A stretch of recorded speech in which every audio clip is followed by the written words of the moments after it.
Irmãos, hoje eu tenho uma palavra de Deus, não é uma coisa espantosa, grandiosa. Não, eu não vou fazer nenhum tipo de estudo, não vou trazer nem algo introdutório assim que os irmãos fiquem muito tempo na parte introdutória. Não, eu tenho uma palavra do Senhor para a sua vida e eu gostaria que os irmãos dessem toda atenção agora, porque é a hora da palavra de Deus. Essa é a hora mais sagrada do culto, a hora que Deus está falando. Irmãos, na época em que o Alexandre o Grande separou 70 rabinos, 70 sábios, para traduzir a escritura do grego, do hebraico para o grego, do aramaico do hebraico para o grego, o que eles faziam? Eles fez isso em 72 dias.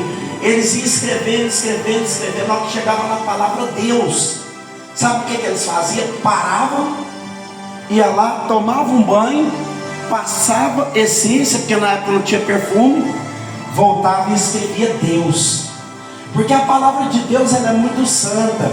Então, se você der atenção, você vai ver que tem ligação de tudo que vai sair do altar com aquilo que você está vivenciando, porque a palavra de Deus é para nosso alento, para nosso despertamento, para nossa atenção. Abra sua, você que pudesse colocar de pé, abra sua Bíblia aí no livro de João, no capítulo 4, para compatibilizar com o tema da campanha, Para compatibilizar com o tema da campanha, nós vamos ler no capítulo que está intitulado o tema. João capítulo 4, versículo 23 e 24. 23 e 24. Glórias a Deus, aleluia. Quem achou, diga glória a Deus. Diz assim a palavra do Senhor: mas a hora vem, e é agora, em que os verdadeiros adoradores adorarão o Pai em espírito e em verdade, porque o Pai procura os tais que o adorem. Deus é espírito, e o que o adorem devem adorar em espírito e em verdade. Amém? Podem se assentar, desocupe a sua mão e dê a melhor salva de palma para o Criador da terra e do céu. Aleluia. Irmãos, esse tema, esse capítulo que acabamos de ler, é um capítulo que traz muitas interrogativas. Eu creio que são poucas pessoas que aprofundou nesse capítulo. Do que ele se trata? Ele se trata de uma mulher foragida. Essa mulher estava foragida, escondida em uma mata, ela tentando se escapar por si própria, pela sua vida, porque ela estava sofrendo uma perseguição mortal. Mas antes de eu comentar a respeito dela, eu quero comentar o porquê dessa guerra, que ela fala que o samaritano não dava certo com os judeus, e nem os judeus davam certo com o samaritano. O que aconteceu para essa guerra viralizar dessa forma? Os samaritanos, eles é fruto de uma mistura mística com a Síria, no ano 722, o rei Salmanasar entrou na cidade do norte, que é Betel, Edã, em Berseba e Siló, e pegou as 10 tribos que estavam na retaguarda de Jeroboão e levou, porque Deus tinha profetizado que ia fazer Ismael subir do mapa. Por que Deus ia fazer ele sumir do mapa? Porque eles conheceram Deus da glória. Eles viram Deus que manifestou maná no deserto. Eles viram o Deus que manteve eles vestidos com a vestimenta por 40 anos, e a veste não rasgava. Os meninos cresciam, a roupa crescia no corpo, o sapato crescia no pé. Eles viram Deus providenciando a água da rocha. Eles viram Deus providenciando a água da mara, né, que era uma água amarga que se tornou água doce. Eles viram, meus irmãos, o fogo descendo do céu, a terra abrindo a boca, engolindo Corã, Abirão e Datã, o fogo demolindo o aço, o ouro, a prata, a muralha implodindo. Eles viram, meus irmãos, coisas demais, coisas que nós não conseguimos ver nem o texto. Eu nunca vi um anjo, nunca vi. E eles viram, o anjo desceu em Bequim e falou com Josué. O anjo desceu lá e falou com Josué. Eles viram na hora que Moisés subiu no Monte Sinai, o monte tremia igual um celular quando está recebendo uma ligação, que ele não tem um toque, que tem só a vibração, que fica, principalmente se estiver em cima do negócio desse. Eles viam um monte daquele jeito, vibrando. O que é isso que está acontecendo? Deus desceu para falar com Moisés. Ai, meu Deus do céu, que medo. Aí ele falou: não, Moisés, fala com Deus aí, depois só comunica com a gente, porque nós estamos com medo desse Deus. Então eles viram, mas o que eles fizeram? Eles desceram para Betel, para o norte, fizeram um bezerro de ouro, né? E começaram a adorar o bezerro de ouro. De sorte que tinha 10 festas que acontecia em Israel. Das 10 festas, 7 tinha notoriedade, que era a festa da Páscoa, a festa do tabernáculo e a festa da colheita. Essas 3 festas, todo judeu circuncidado tinha que ir, tinha que estar lá presente. Só que Jeroboão falou: vocês não vai, porque nós temos um Deus para adorar, que é o bezerro de ouro. Essa prática está lá em Êxodo capítulo 32. Deus reprovou e matou muita gente por causa disso. E agora eles estavam praticando. Então Deus fez eles sumir do mapa. E aí o que os assírios fez? Tirou 7 tribos, né? Que era 10, tirou 7, levou e trouxeram um povo lá da Síria e misturou com esse. Eles viraram mestição e foram crescendo, crescendo, crescendo, e virou samaritano. Tanto é que quando vocês veem que eles voltam de Babilônia, que eles vão construir o templo, Zorobabel vai construir o templo, mas Josué e Neemias, eles queriam ajudar. Aí o Esdras falou: não, eles não podem ajudar. Por quê? Porque se eles ajudar, nós temos que aceitar e eles trazer a adoração deles para dentro da casa de Deus. Então nós não vamos deixar. O que eles fez? Foi lá em Sambalate, fez a cabeça de Sambalate, falou: ele está mal intencionado. Embargaram a obra. O templo ficou parado por 14 anos. Embargou a obra. Por quê? Porque eles não pôde participar. Então eles falaram: nós vamos embargar a obra. E por que surgiu isso, meus irmãos? Porque um certo dia Deus falou com Moisés no monte Gerezim. Está lá em Deuteronômio 28. Deus falou com Moisés no monte Gerezim, né, sobre as bênçãos. Todo mundo sabe que a bênção te acompanhará na cidade, no campo, aonde você estiver, que a bênção te alcançará. E falou assim: tu emprestarás muito, porém tu não tomarás emprestado, né? Deus falou assim: o seu inimigo vai entrar por um caminho para te perseguir, mas por 7 ele vai sair ferido e derrotado. Ele falou: bendito será a sua cria, bendito será a sua amassadeira, bendito será o seu gado, bendito será a sua esposa, bendito será os seus filhos. Aonde Deus professou a bênção, o monte Gerezim. E ali estava a presença da arca do Senhor. Só que 400 anos depois, Salomão começa a fazer o templo, ele acaba, ele chama os levitas, vai fazer a inauguração. Aí na hora que ele começa a orar, lá em 2 Crônica capítulo 6, a oração de Salomão foi tão agradável a Deus, que Deus resolveu descer aonde Salomão estava. E os holocaustos estavam tudo lá para pôr fogo, só que ninguém pôs fogo. Sabe quem que acendeu o holocausto? Deus. O fogo de Deus desceu no holocausto e acendeu o fogo no holocausto. E aí Deus começou a falar: a minha voz vai falar. Eu vou voltar sempre o meu olhar para essa casa. Se o meu povo que está aqui nessa casa, se o meu povo que está aqui nessa casa se humilhar, orar, se arrepender de seus maus caminhos, eu virei do céu perdoarei os seus pecados e sararei a sua terra. Aleluia! Aí o que o Salomão entendeu? Então chegou a hora de nós fazer a transferência da Arca da Aliança que está no Monte Gerizim, está dentro da casa do Senhor. Só que os samaritanos não concordaram com isso. Não. Foi aqui que Deus tremeu o monte, nós vimos o monte tremer, Deus falou visível, nós ouvimos audível a voz de Deus. Não. Aí o que o Salomão fez? Conversou com o sumo sacerdote Gedoa, né? Na época o rei era o Manassés, e o Gedoa era irmão de Manassés. Ele conversou com Sambalate deu a concordância de tirar a arca que estava no Monte Gerizim e transferir ela para dentro da cidade de Siló, né? E Siló estava dentro de Jerusalém.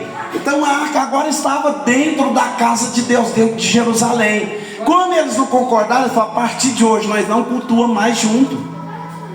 Nós vamos trocar até a veste.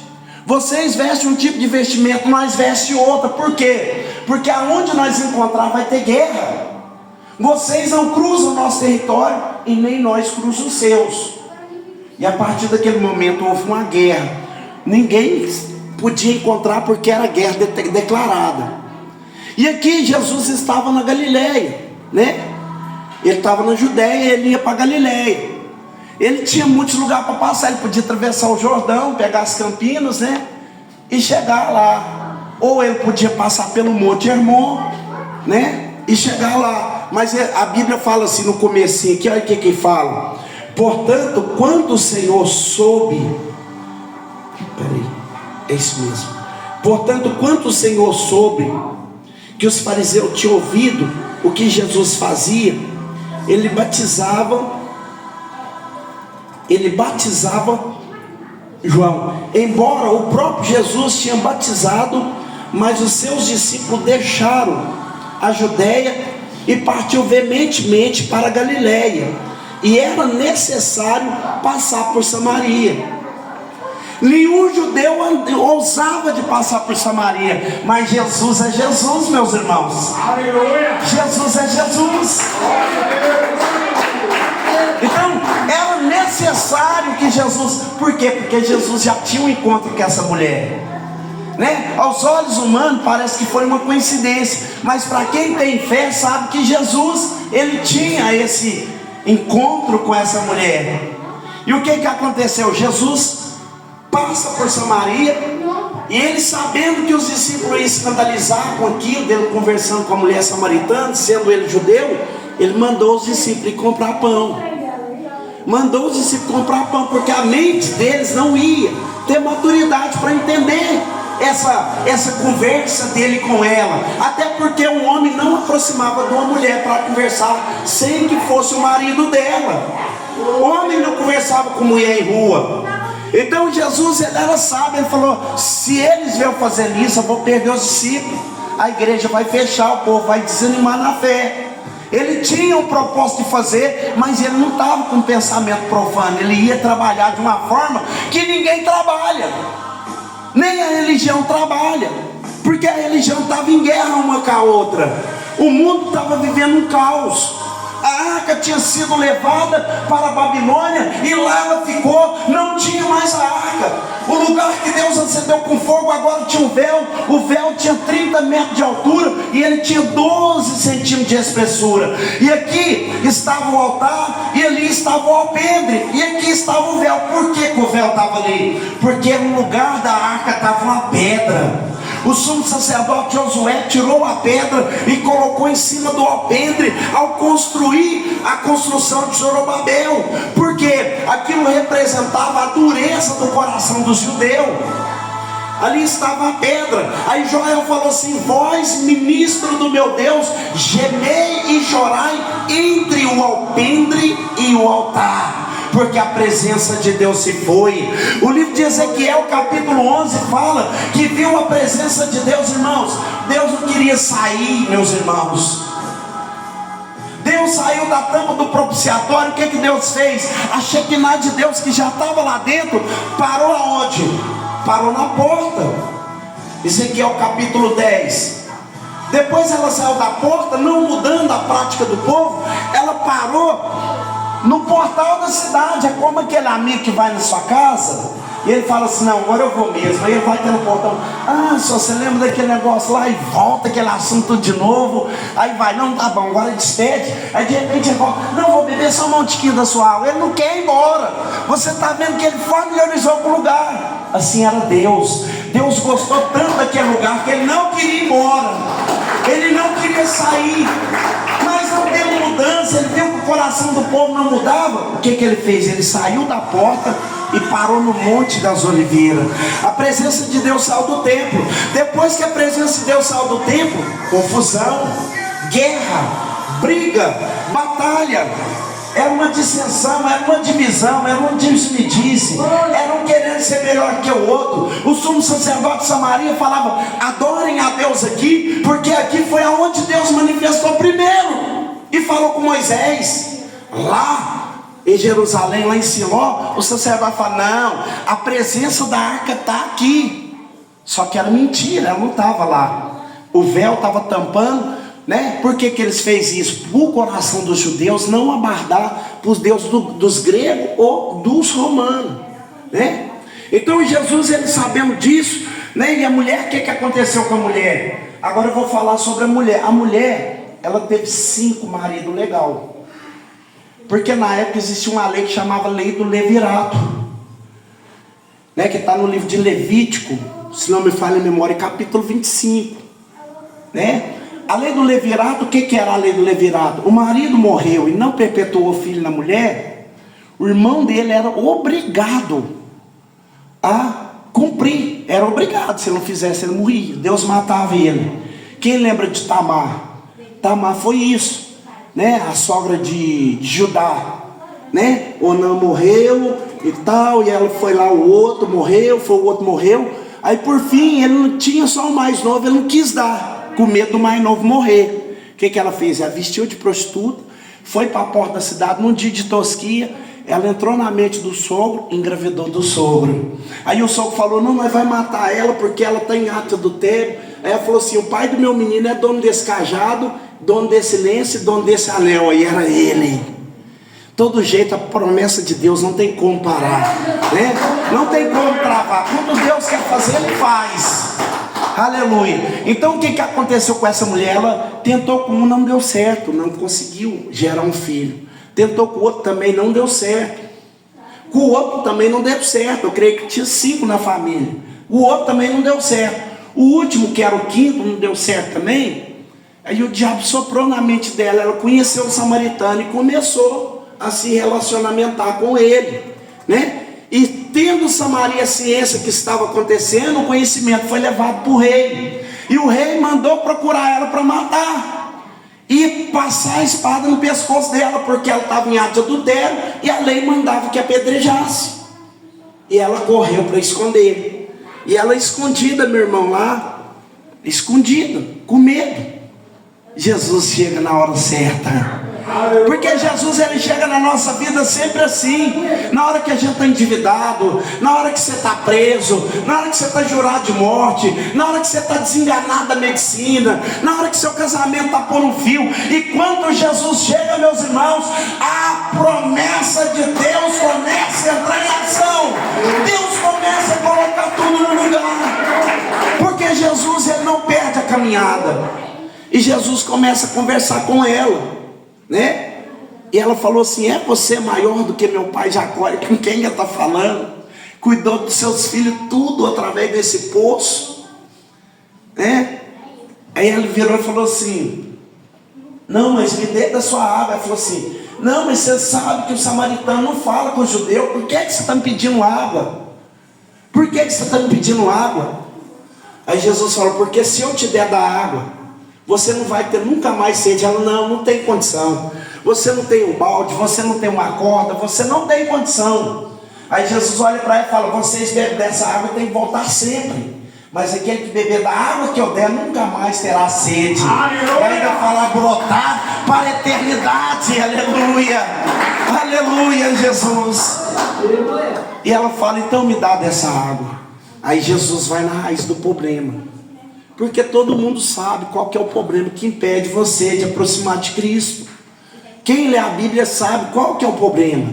Ele falou, então vai, chama o seu marido. Essa era a raiz do problema. Ela, Senhor, eu não tenho marido. Aí ele vira e fala assim, disseste bem. Mas como assim disseste bem? Não, porque você tivesse 5 maridos e esse que você está relacionamentando não é o seu marido. Quem contou para ele?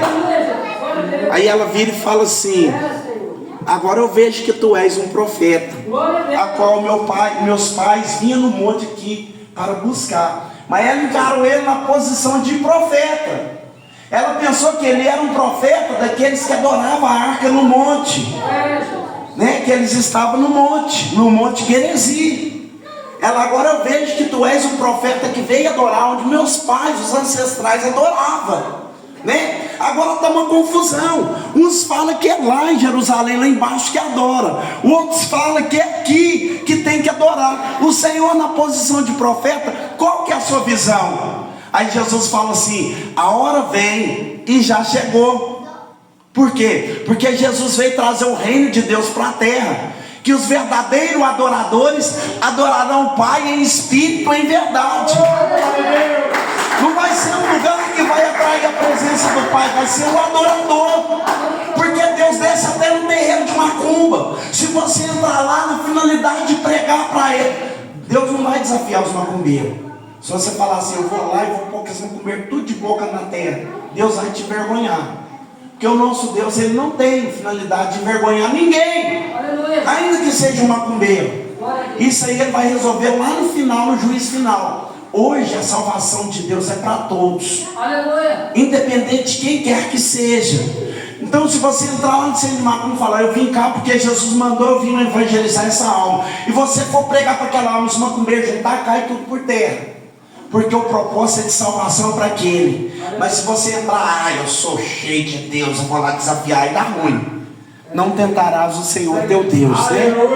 Então Jesus, Ele falou, o reino de Deus chegou, e a hora é essa, que os verdadeiros adoradores adorem. Aí ela falou assim, mas você sabe, esses negócios assim de adoração, coisa assim, eu creio que quando o Messias vir, Ele vai explicar para a gente, né? Falando na posição, né? Porque na hora que o Messias chegar, Ele vai esclarecer a nossa mente. Jesus olha para ele e fala assim, eu o sou. Eu sou o Messias que vocês esperam.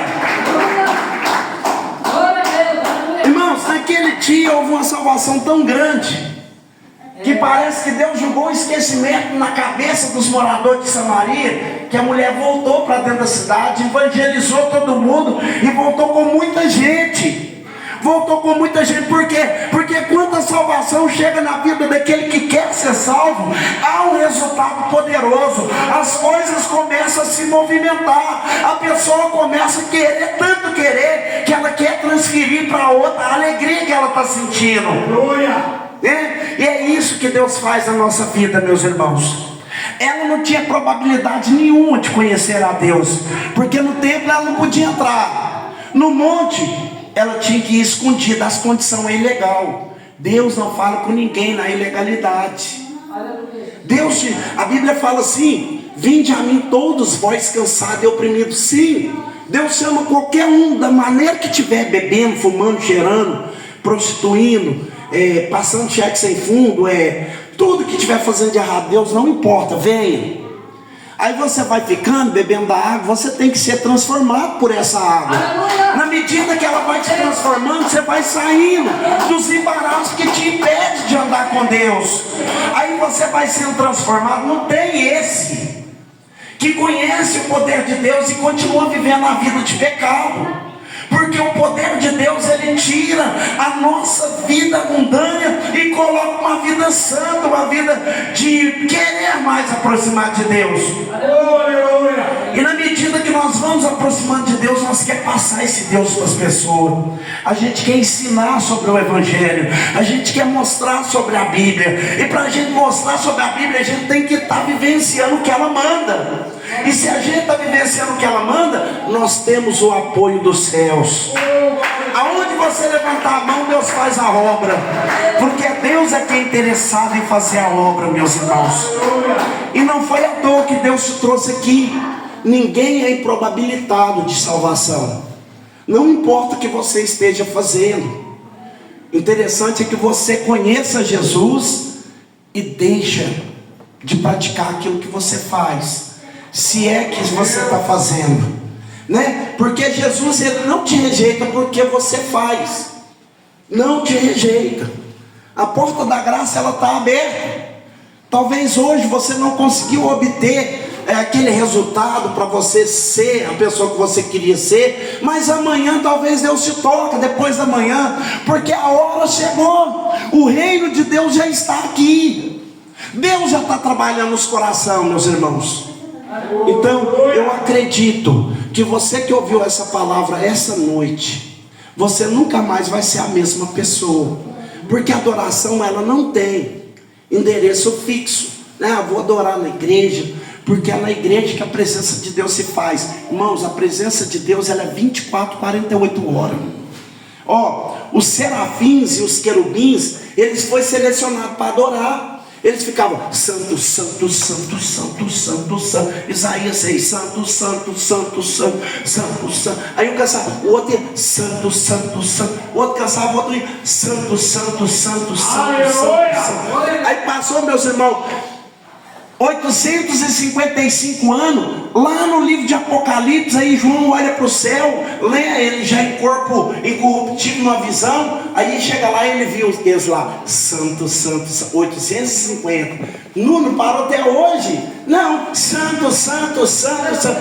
Aí eu creio que se é no hebraico que ele entendia, então ele estava kadosh, kadosh, kadosh, kadosh, kadosh, kadosh, kadosh. Não, só entendo no grego. Háquio. Eles não param de adorar. E hoje, se Deus abrir o céu para você ver o que está acontecendo lá, você vai ver o coral de anjos gritando santo, santo, santo, santo. Porque o culto no céu não para. Aí Jesus vai e fala assim: que seja feita a tua vontade aqui na terra, como é feita no céu. É esses adoradores que o Pai procura. Santo, santo, santo. Está caluniando? Santo, santo, santo. Está perseguindo? Santo, santo, santo, santo. A sua adoração, ela dura, meu irmão, porque você sabe quem é que você está endereçando, quem é que você está adorando, quem que você está chamando para a sua vida. Aleluia. Então, meus irmãos, essa é a palavra. E aquilo que eu não pude falar, que o Espírito do Senhor, que Ele permaneça a falar em cada coração. Eu creio que você entendeu o teor dessa mensagem. Aleluia, Jesus.